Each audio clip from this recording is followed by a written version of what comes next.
Assalamualaikum warahmatullahi wabarakatuh. Bagaimana kabar kalian semua? Semoga sehat selalu ya. Karena di masa-masa pandemi seperti ini, kita harus pandai-pandai menjaga kesehatan kita agar tidak mudah terjangkit virus COVID-19. Nah, di video ini kita akan belajar bersama-sama mengenai materi yang sangat menarik sekali, di mana materinya adalah teknologi reproduksi pada tumbuhan dan hewan. Oh iya, sebelumnya saya memperkenalkan diri terlebih dahulu. Saya Muhammad Fikri Maisandi dari Program Studi Pendidikan IPA FKIP Universitas Jember. Oke, langsung saja. Di sini tujuan pembelajaran pada materi ini adalah yang pertama menganalisis macam-macam penerapan teknologi reproduksi baik pada tumbuhan dan hewan. Dan tujuan pembelajaran yang kedua yaitu menyajikan karya penelusuran informasi tentang gambar teknologi reproduksi baik pada tumbuhan dan pada hewan. Oke, lihatlah fenomena pada gambar ini. Di situ terlihat bahwa terjadi ledakan penduduk atau jumlah penduduk itu semakin banyak, sehingga kebutuhan akan konsumsi juga akan semakin bertambah. Tetapi banyak informasi mengatakan bahwa hasil panen itu buruk. Bagaimana mengatasi masalah agar kebutuhan konsumsi itu terpenuhi dengan hasil panen yang baik, yaitu dengan menggunakan teknologi reproduksi. Apa itu teknologi reproduksi? Teknologi reproduksi adalah ilmu reproduksi atau ilmu perkembangbiakan yang menggunakan peralatan serta prosedur tertentu untuk menghasilkan produk yang lebih baik, atau dalam arti mudahnya, teknologi reproduksi adalah usaha-usaha yang dilakukan manusia untuk mengatasi masalah perkembangbiakan baik pada tumbuhan maupun pada hewan. Nah, selanjutnya, apakah kalian pernah melihat tanaman ini?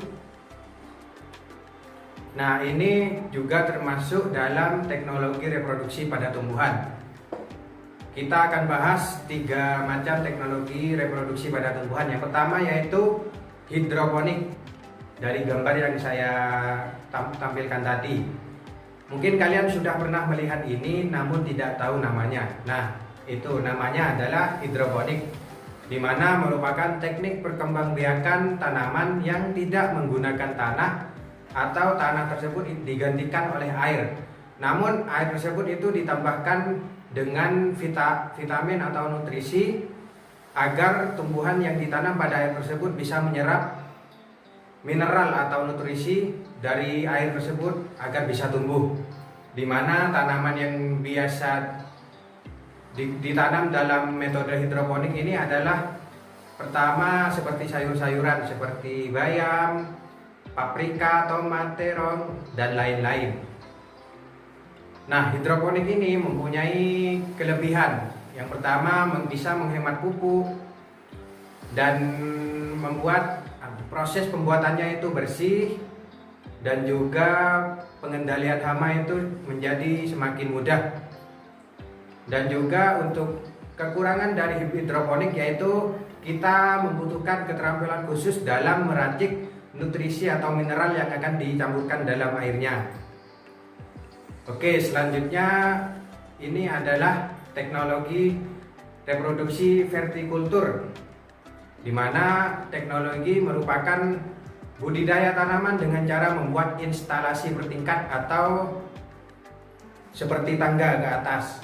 Bisa dilihat pada gambarnya, di mana teknologi ini sangat cocok dalam penerapannya di perkotaan yang lahannya itu sempit.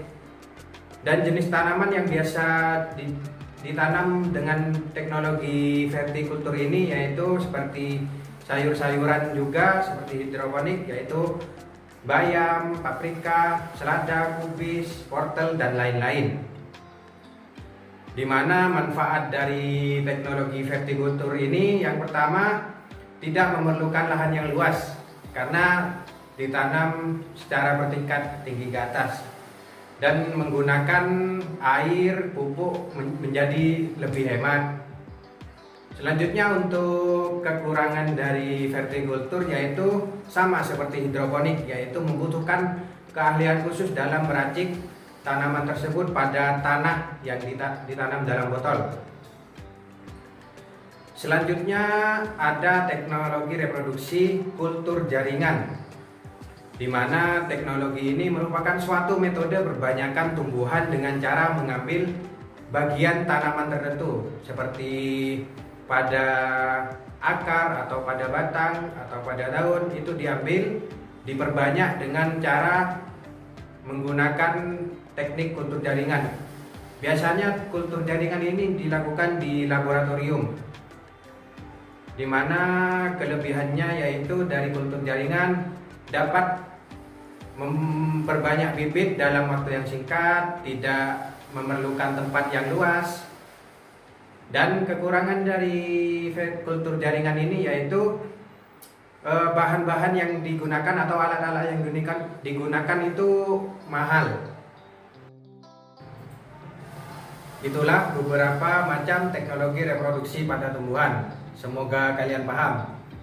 Selanjutnya kita akan bahas mengenai teknologi reproduksi pada hewan. Yang pertama ada teknologi reproduksi inseminasi buatan, di mana teknologi ini merupakan pemasukan sperma dari sapi jantan yang unggul ke dalam saluran perkembangbiakan sapi betina dengan bantuan manusia. Bisa dilihat bahwa untuk memasukkan spermanya dibutuhkan manusia untuk memasukkannya pada saluran perkembangbiakan si betina.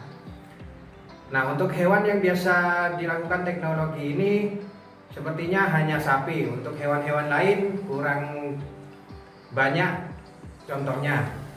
Nah, untuk tujuan dari inseminasi buatan ini adalah untuk memperbaiki mutu genetik hewan ternak dengan mengoptimalkan penggunaan bibit pejantan unggul secara luas dengan waktu yang lama.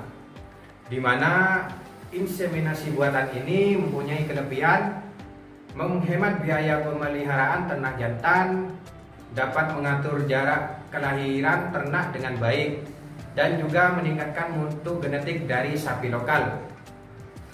Selanjutnya untuk kekurangan dari inseminasi buatan ini, yang pertama, tidak akan terjadi kehamilan jika identifikasi birahi betina salah atau waktu inseminasinya itu tidak tepat.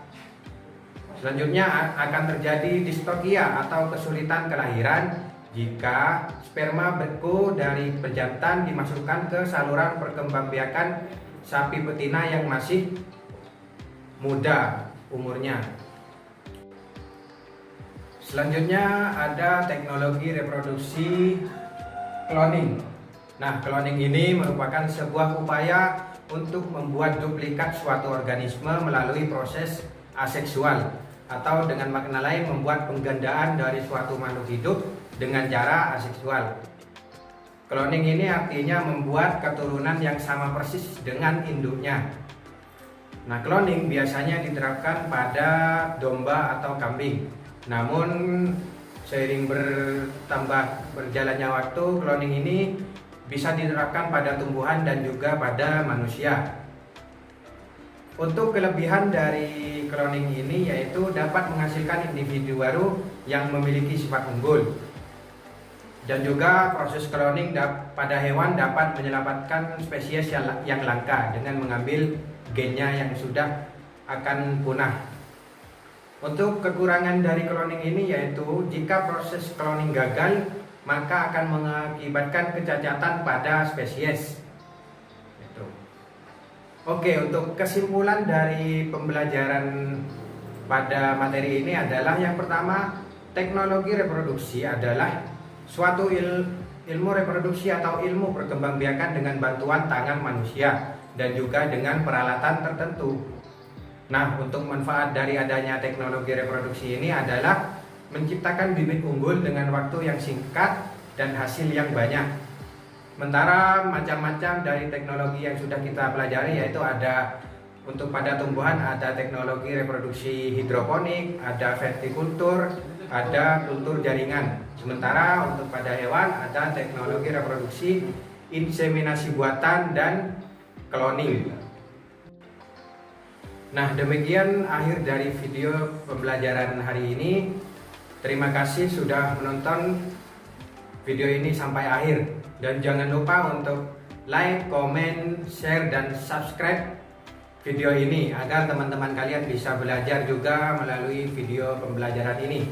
Sampai jumpa di video pembelajaran selanjutnya.